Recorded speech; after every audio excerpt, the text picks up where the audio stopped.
Anyone who's been keeping an eye on what we've been learning and reading the last couple of weeks in the Torah knows that the number one idea and concept discussed during these weeks is the Mishkan.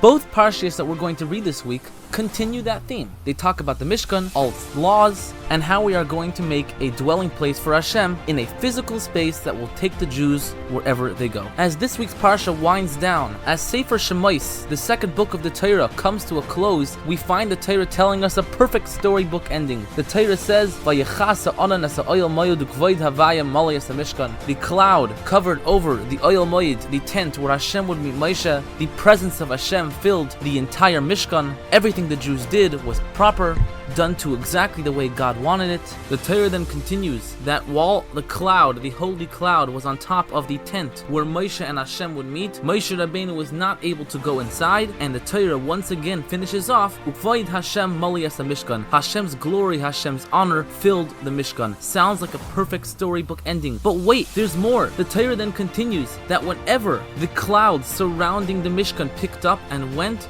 that was the sign that the Jews had to leave.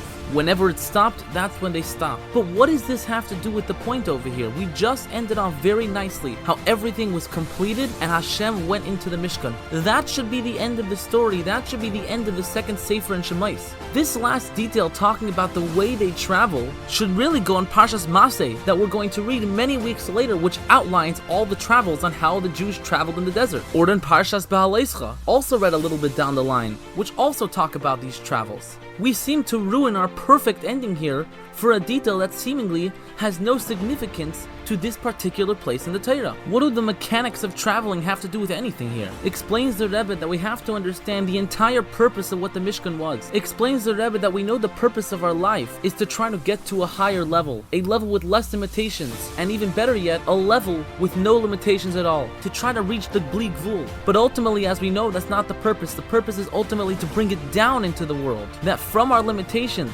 we could take the high energy and bring it into the world and to infuse it in our daily lives. The Mishkan and the Beis HaMikdash were prime examples of this. It was a limited space with unlimited levels of godly light. It was a place where the spiritual and the physical can coexist. But there's one really big problem here. The Mishkan was only one place. How is it supposed to reach the world? The solution is very simple, and that solution is us. Explains the Rebbe that we all have to unlock that Mishkan inside of us to go out and change our lives, no matter what challenge it might be and no matter what experience it might be, and to use it for the good. We see this from these psukim right here. The Torah is telling us that when the clouds pick up and they move, we have to move too.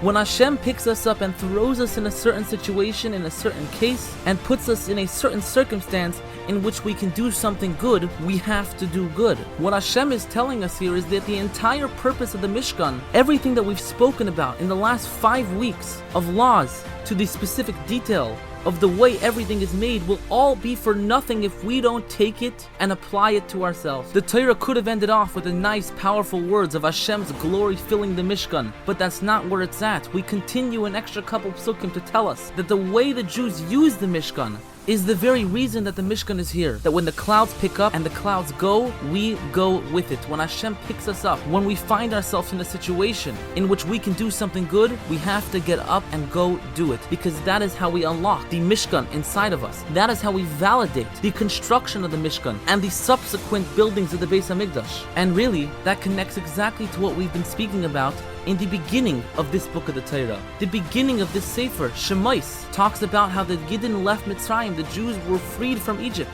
And the solution of our Egypt, the solution of us going out of Mitzrayim, lies in the very end of this week's Parsha, in the very end of Sefer Shemais. How do we go out of our Egypt? How do we overcome our challenges? How do we get past our setbacks? By doing whatever we need to do and not asking questions. If you look at every encounter, every moment, and every interaction as an opportunity, then you are having the Mishkan mindset. You are having a mindset that is certain to lead us to the coming of Mashiach. May he come speedily in our days. Wishing you a good Shabbos.